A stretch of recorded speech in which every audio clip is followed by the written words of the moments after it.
Welcome back to the Deep Dive. Today, we are wrestling with a truly profound question.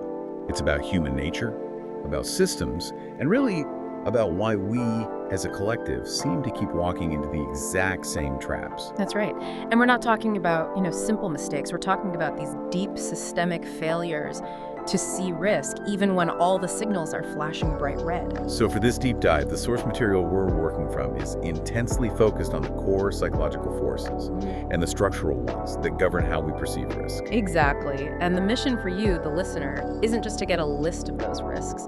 It's to understand the deep forces that make caution start to look like pessimism. We're really exploring how entire societies, entire organizations develop these massive collective blind spots. Okay, so let's just jump right in, because the central idea we pull from the sources is it's startling, but it also feels intuitively correct.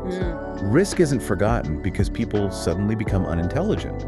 It's not because they lack data. Risk is forgotten because the entire environment, the stock charts, the quarterly reports, the endless stream of positive headlines. The success stories. The success stories of the early adopters, exactly. It all just combines to convince everyone every single day that everything is fine. It's the constant blinding light of what you could call mandated optimism. So we're diving into the deep roots of what our sources call collective self-hypnosis. Collective self-hypnosis. Yeah. I like that term. It's an examination of how whole entities, societies, corporations, governments willingly exchange the clarity of a sober risk assessment for immediate short-term psychological comfort. And we know what happens next. Right. The price that comfort eventually demands is always paid in full. Always. I think the key insight for me, right at the top here, is that the system doesn't need to engage in some kind of active, sophisticated conspiracy. No, not at all. It doesn't need to burn documents or overtly silence people. All it needs to do is arrange things so that the risk is never mentioned in a way that requires disruption. That one simple priority, just maintaining the flow, is enough to make risk vanish from the conversation. So our mission really is to understand exactly how the language of positive ambition just systematically and so successfully replaces the essential discipline of risk awareness in these kinds of environments. All right, so let's start with that environmental shift. The sources are very clear on this. It's not a sudden, conscious decision. No CEO or public official wakes up and decides, today we're going to disregard all systemic risk. No, it's much more insidious. It's a slow, gradual erosion of our defensive awareness. And it happens because the external noise, the whole environment, just consistently repeats these comforting phrases. It's like the death of 1,000 positive paper cuts. That's a great way to put it. The repeated external messages are the key.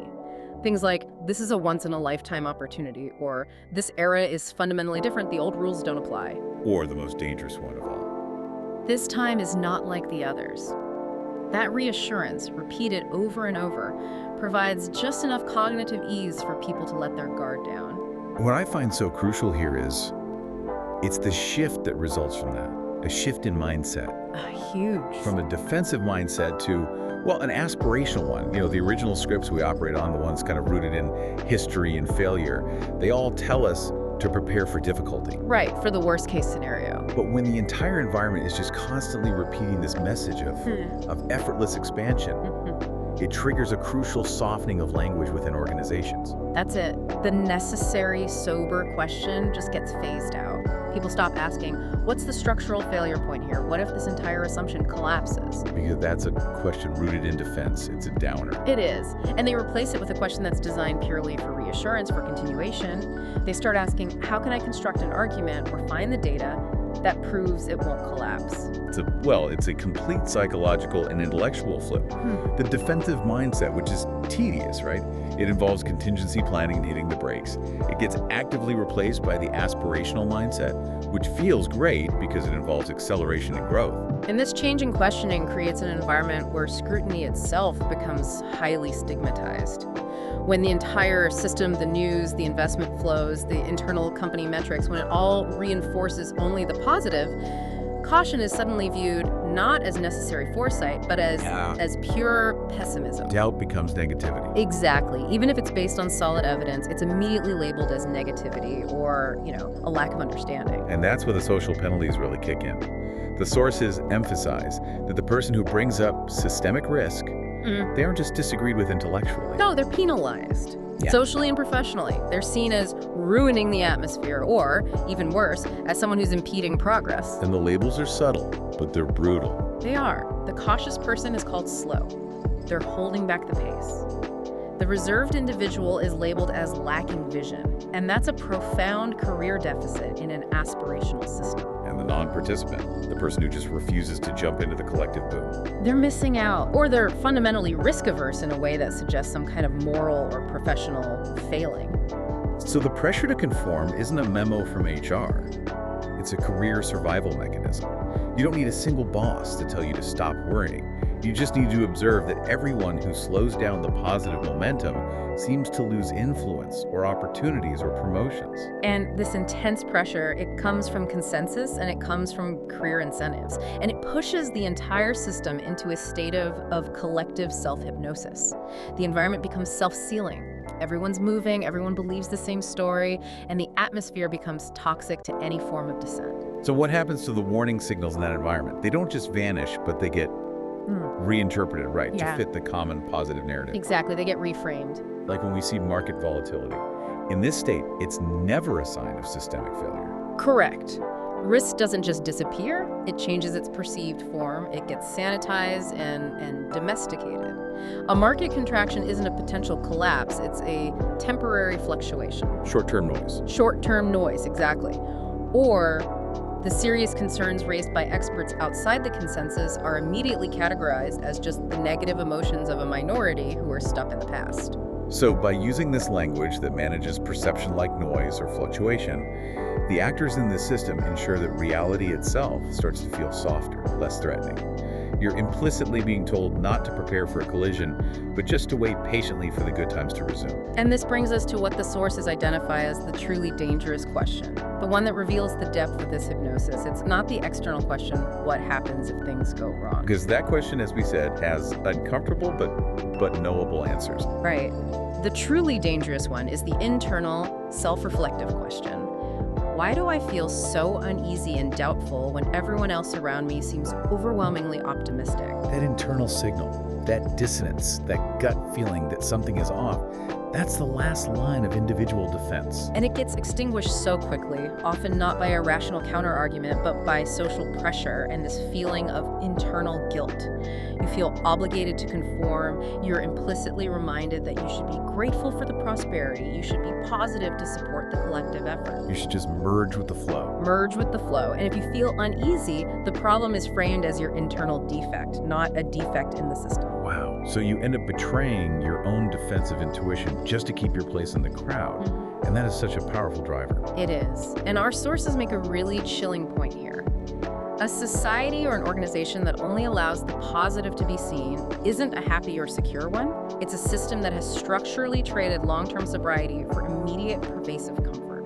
And as history shows us time and time again, that comfort always comes with a massive delayed invoice. The overarching insight for this section is really structural. The system excels not through active deception, but through the seamless arrangement of incentives and language. It ensures that risk is never mentioned in a way that slows down that optimistic pace. In such a high-velocity, aspirational environment, caution is just. It's deemed inefficient, and therefore outdated. Okay, we've established the external environment that blinds us. But let's move inward now into the individual human mind. Why do we go along with it?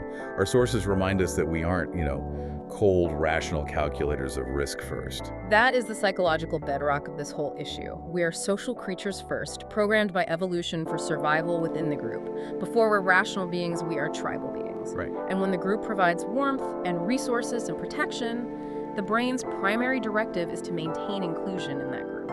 Therefore, the brain is programmed to prioritize group harmony over the sheer abstract accuracy of its own judgment. So when the group is wildly positive about, say, a financial trend or a corporate strategy, the brain doesn't lead with the analytical question, is this information perfectly correct mathematically? No, not at all. It leads with the survival query. Am I standing with the majority, or am I out here alone outside the fire? The research here is really compelling. Humans can tolerate significant physical or financial risk far better than they can tolerate that profound primal feeling of being an outcast. Or spoiler, Or worse, the one who just doesn't get the new direction. Exactly. And this social need for belonging creates a massive psychological vulnerability that the system even unconsciously exploits. You mentioned the labels earlier, pessimistic, lacking a growth mindset. Those aren't intellectual arguments. Oh, they're character attacks. They're character assessments designed to push the risk teller outside the circle of belonging, and they are intensely effective because they strike at the very heart of our social identity. If you're labeled negative, you don't just lose the argument, you feel the threat of exclusion. And the trade-off becomes so stark and immediate. For the individual, it feels instantly safer to just believe the positive story, even if it feels a little shaky, than to face that isolating feeling of standing alone. Judged on your character, your pessimism, rather than on the data you're presenting. It's a very rational choice, at least in the short term. And this choice is then reinforced by confirmation bias, which is such a powerful mechanism for mental self-protection. Once you buy into the optimistic narrative, because it's the less socially painful option, your brain goes to work defending that position. Right. And when the system is continuously broadcasting these positive signals, the brain starts filtering incoming information ruthlessly. We see this filtering process play out in everything, from corporate data analysis to how we consume news. Bad data isn't evaluated, it's dismissed as an anomaly, an exception that proves the rule. And warnings that come from outside the consensus are instantly categorized as, relics of a past that the current system has supposedly moved beyond. So why does the brain do this? Because seeing the truth, when the truth is terrifying, causes profound anxiety. And anxiety is cognitively and physically exhausting. The brain, which is always trying to conserve energy, just chooses the path of least resistance. It chooses the least stressful version of reality available, provided that version is socially acceptable. And that's the crucial point. It's not stupidity. Not at all. It's a fundamental mechanism for mental self-preservation, which equates short-term optimism with immediate psychological safety. Which means true safety, which requires the really hard work of seeing both the wonderful potential and the terrible risk, is sacrificed for the feeling of safety. Precisely. And adding to this complex psychological defense system is a mechanism our sources call the temporal displacement of risk. This is extremely subtle, but it's incredibly prevalent in these long periods of boom. Let me make sure I'm following that. Temporal displacement. Yeah. So that means the risk is seen, but its arrival is just pushed way off into the future. Exactly. When you bring up a valid risk, say, unsustainable debt levels or some kind of technical overreach, the immediate social and organizational response is rarely outright denial. Right, they don't say you're wrong. No, they say, maybe, yes, that risk exists in the abstract, but not right now. We need to focus on growth this quarter. The risk is acknowledged in theory, but it's effectively exiled from the present moment and postponed indefinitely. This allows people to maintain this false sense of being sober-minded. Oh, I haven't denied the risk, I'm just being pragmatic. But they don't have to change their profitable behavior now. It's the ultimate compromise. Yeah. Acknowledging the monster under the bed, but insisting it won't wake up until tomorrow morning. And if this state of postponed reckoning goes on for a long time, if there are no major corrections, no immediate collisions, then a deep erosion occurs. Our defensive intuition suffers a kind of paralysis. It does. I mean, defensive intuition is honed by pain, isn't it? By past failures and the visceral memories of collapse. If your body and mind haven't felt that pain for a decade, the ability to recognize subtle danger just fades. It absolutely fades. And the system actively helps it fade. During these long, optimistic periods, the system doesn't just forget history, it deliberately retells history as a series of lessons that have been overcome. The narrative becomes, we learned from the last crisis, we have new regulatory tools now, the system is fundamentally improved. And people believe it, not because they've meticulously checked the data, but because belief is comfortable. It helps them sleep better. And that is such a profound insight into human motivation. Yeah. The average person isn't seeking the absolute complex and anxiety-inducing truth. They're seeking just enough reassurance from the system to continue their daily life comfortably. And when the system provides that reassurance, they willingly trade a piece of their defensive capability for that psychological ease. And this is why the reckoning is always so devastating. Risk does not operate on a human emotional schedule. It doesn't care if you've had 10 years of comfortable sleep. When it finally appears, it almost always appears when our internal and external ability to recognize it and react is at its weakest point. Precisely. So we have the external environment suppressing caution, and we have the internal mind selecting for comfort. Now let's shift to the operational structure itself, the machinery of organizations. Our sources are very clear on this. The system is not built to tell the absolute truth. No, its prime directive is structural. It's designed to operate smoothly and to maintain a high velocity. And smoothness, in a complex system, translates directly into power and profit. Smoothness requires minimizing friction, which means minimizing panic, minimizing doubt, and minimizing those difficult existential questions. And this is critical. No central, clandestine conspiracy is required to hide the risk. Okay, I want to challenge that a little. If there's no conspiracy, how does such a large, smart system consistently fail to address such obvious risks? Because all you need is a massive, interwoven chain of perfectly rational individual incentives, all stacked up in a way that makes risk automatically disappear from the common narrative. So think about the flow. Right. Money, investment markets, they require confidence and velocity to function. The media needs bright, forward-looking stories to capture attention. Managers need positive growth metrics for their bonuses. So nobody in that entire chain is rewarded for slowing things down by saying, hold on, our foundational assumptions might be completely wrong. The person who flags the systemic risk is performing a career detrimental action. They become organizational noise. They're not dismissed because their math is wrong. They're pushed aside because they don't fit the operating tempo. They threaten the confidence that fuels the entire flow. And this is the core mechanism. Risk is eliminated not through intellectual defeat, but through structural inconvenience. And over time, the whole system internalizes one lesson, loud and clear. Being relentlessly positive is safe for your career. Being cautious or negative, even if you're correct, carries a high personal political risk. And this shows up everywhere, right? From quarterly reports to internal strategy decks. Oh, absolutely. Reports are written softly, mitigating every sharp edge. Forecasts present best case or median scenarios as certainties. And those detailed risks, the ones that could stop the machine, they're buried in small, often inaccessible print at the end of a slide deck. Usually titled exclusions or mitigating factors. Exactly. And I think it's important to realize it's not because the analysts are ignorant of the risk. It's because they understand exactly what will be noticed, what will be rewarded, and what will be ignored by the senior leaders in the markets they serve. It's a mechanism for career safety, not systemic safety. Which feeds into this very persuasive, self-reinforcing cycle of optimism. The positive signals, let's say the promise of a new technology or an expanding market, that leads to belief. That belief leads to positive behavior. Massive investment, high consumption, rapid expansion. And that behavior, in turn, creates good short-term results, rising stock prices, high quarterly revenues. And those short-term results are then immediately used as undeniable, living proof that the initial positive signal wasn't just correct, but it was brilliant. It's a closed, circular, and incredibly persuasive loop. And the key concealment here is that successful short-term results do not, in any way, reflect long-term safety or structural integrity.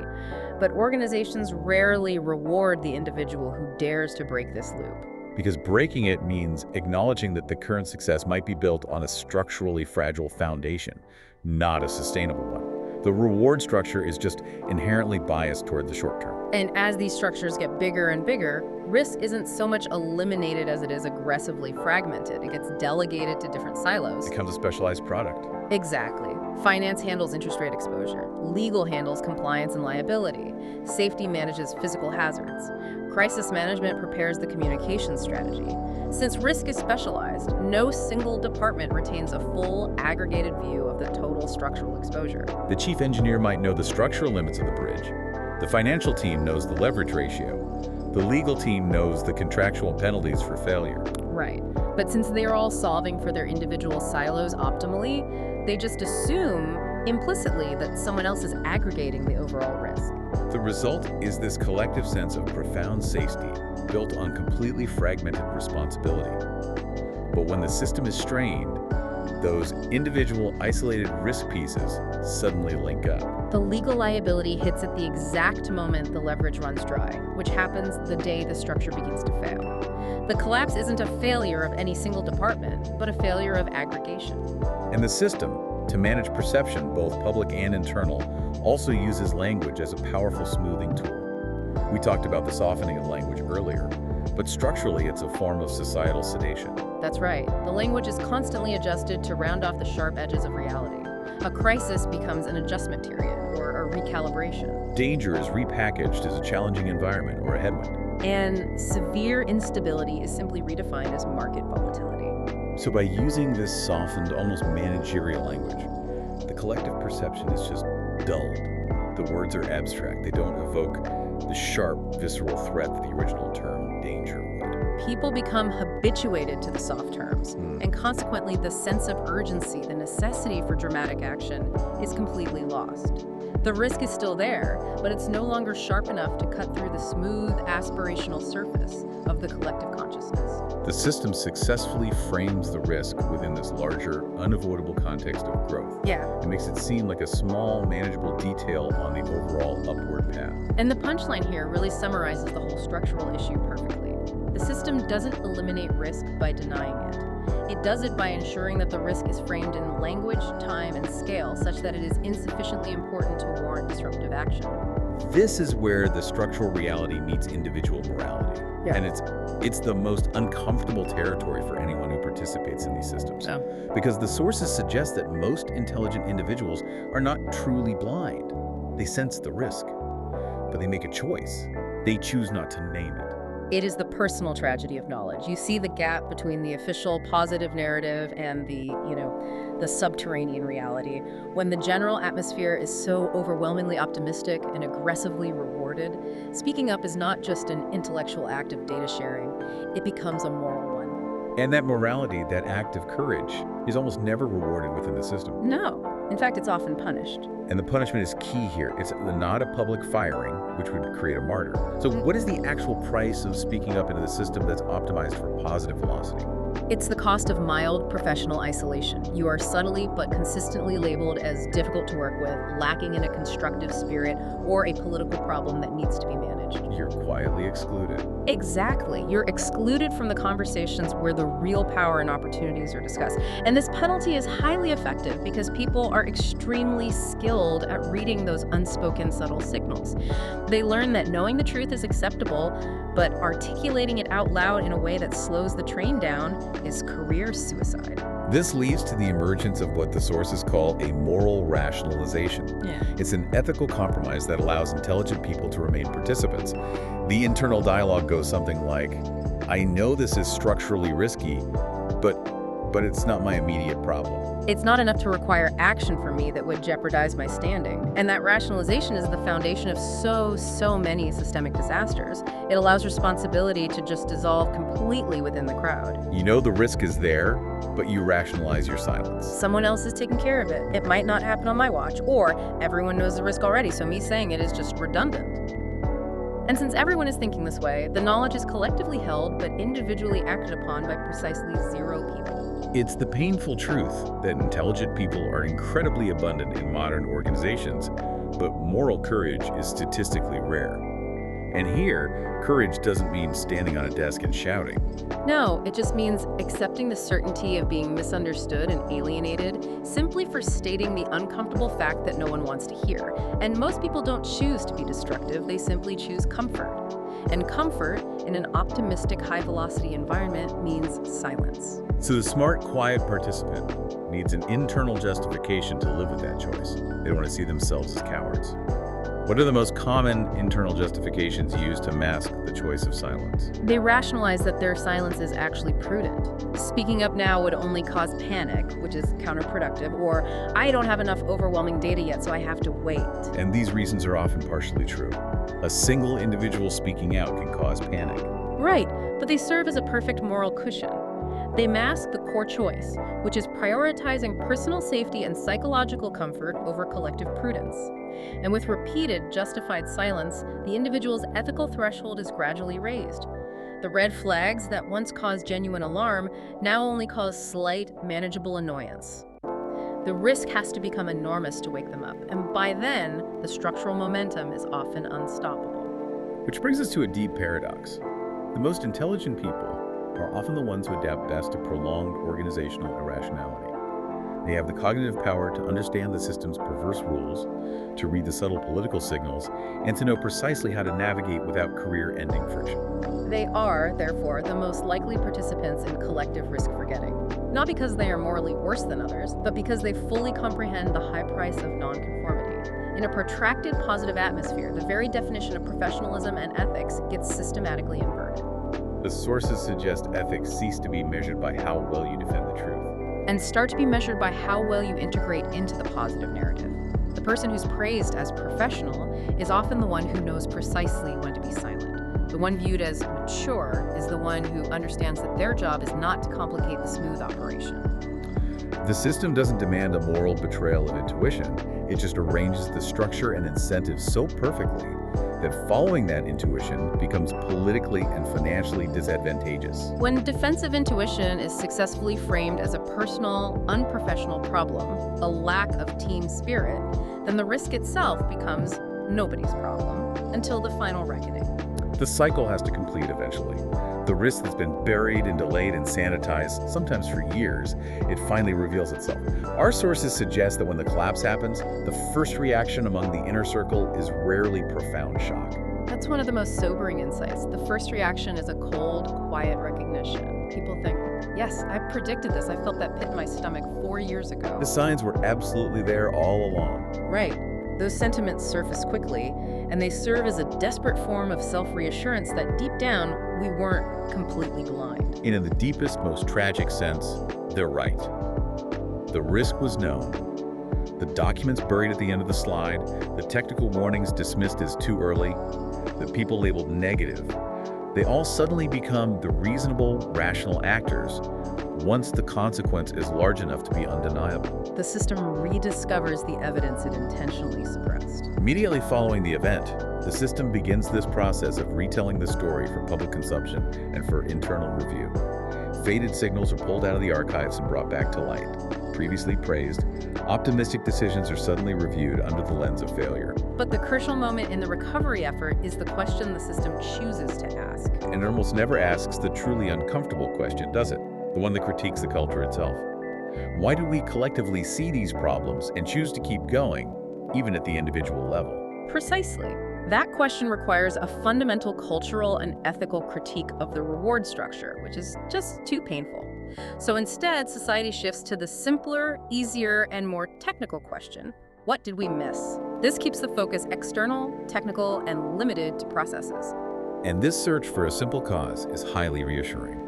Society looks for a lone, misguided individual, or a weak management team, or a sudden, unforeseen external event that nobody could have predicted. Because if the fault can be localized to a single person or a discrete technical flaw, then the overall system, the incentives, the structure, the optimism mandate can be deemed fundamentally sound.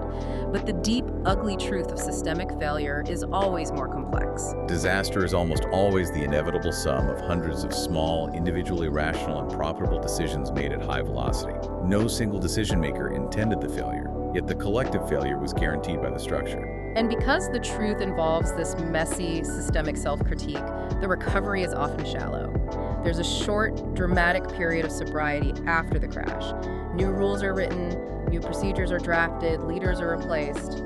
But what happens to the core culture? It doesn't change. No. The fundamental root cause, the operational culture that systematically rewards only positivity and scorns prudence, remains untouched. The system learns how to implement new checklists, but it does not learn how to operate slowly or cautiously when profits are on the line. And as soon as the acute pain fades, the cycle slowly but inevitably restarts.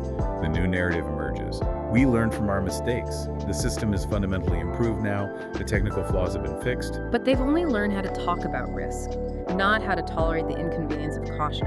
And look at who is rewarded in the aftermath. Society rarely punishes excessive optimism after a crisis. The people who champion the aggressive, positive story that led to the crash are often given a pass. They're seen as doing their best under unforeseen circumstances. They keep their status. Meanwhile, the genuine prophets, the ones who warned consistently and accurately, are rarely given the real power needed to fundamentally change the culture.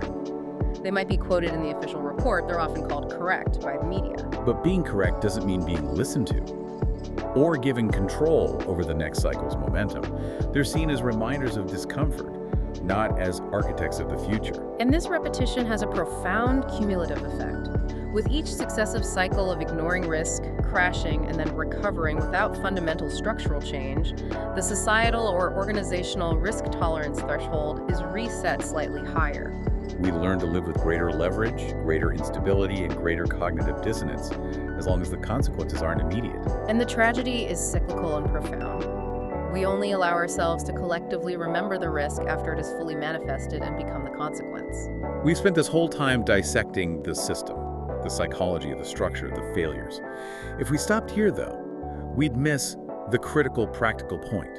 We have to acknowledge a hard truth. Even if every individual in the system suddenly became braver and more rational, the structure itself has such massive momentum, it would likely crush them. Absolutely. The system doesn't have ethics, it has momentum. And that momentum dictates behavior. The manager, the analyst, the investor, everyone within that system has a perfectly rational, short-term reason to avoid talking about risk in a disruptive way. They have quotas to hit, stability to maintain, career ambitions that demand high-velocity, positive reporting. The system is just designed to keep operating, and contradicting that flow requires an immense and often suicidal personal cost. That's the central paradox of these large, high-functioning systems. No single person intends to do the wrong thing. They're all optimizing for their local incentives, yet the collective outcome is often catastrophically wrong. The system isn't actively hiding risk, it just fails to create sufficient political and chronological space for that risk to be acted upon. Think specifically about the cost of speed in decision-making. Risk is often relegated to the last 5 minutes of a meeting when budgets are already allocated and strategies are framed. It's quickly noted, for the record, but it is rarely made central to the action plan. And why? Because caution slows the system down. A structure that's optimized for short-term speed will always, structurally, treat caution as a drag force that needs to be minimized.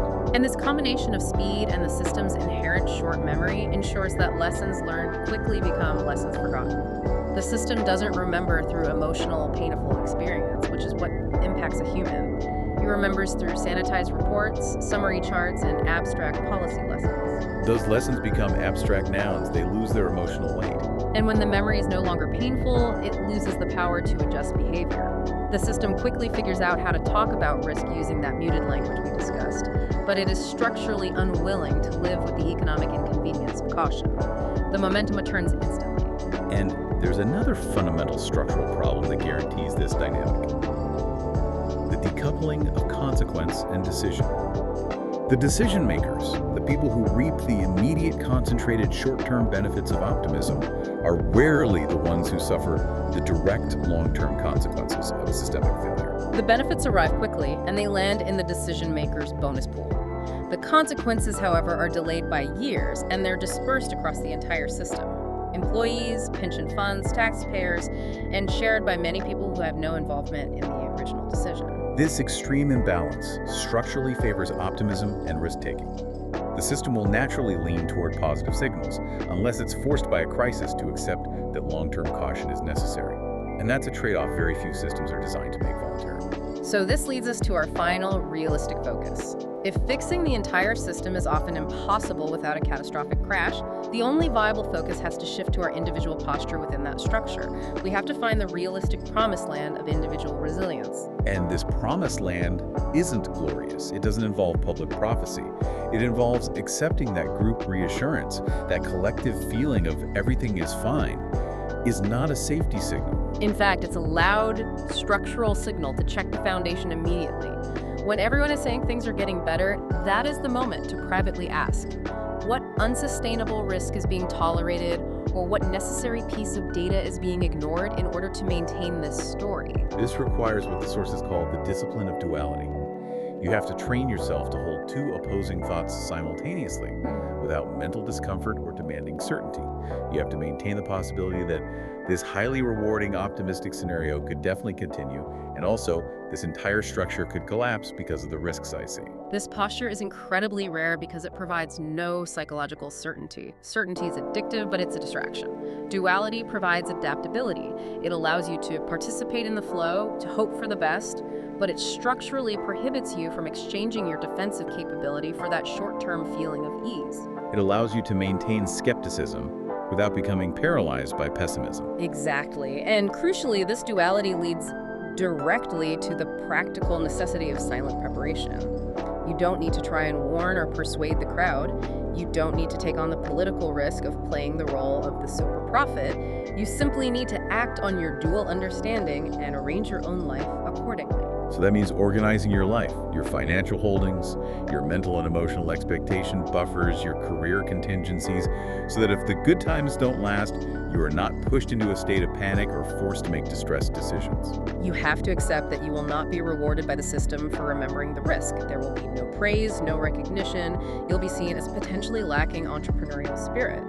But in return, you maintain the one thing the system cannot protect: the continuity and resilience of yourself when circumstances inevitably change. The ultimate freedom, as the sources strongly conclude, is the freedom not to be surprised. The goal is to avoid allowing the risk to become a moral betrayal of yourself. Not saying I didn't expect this, when in reality, you saw the signs 6 months ago, but chose not to let them impact your behavior. Not saying no one warned me when you heard the warnings, but simply chose to ignore the difficulty and inconvenience of their message.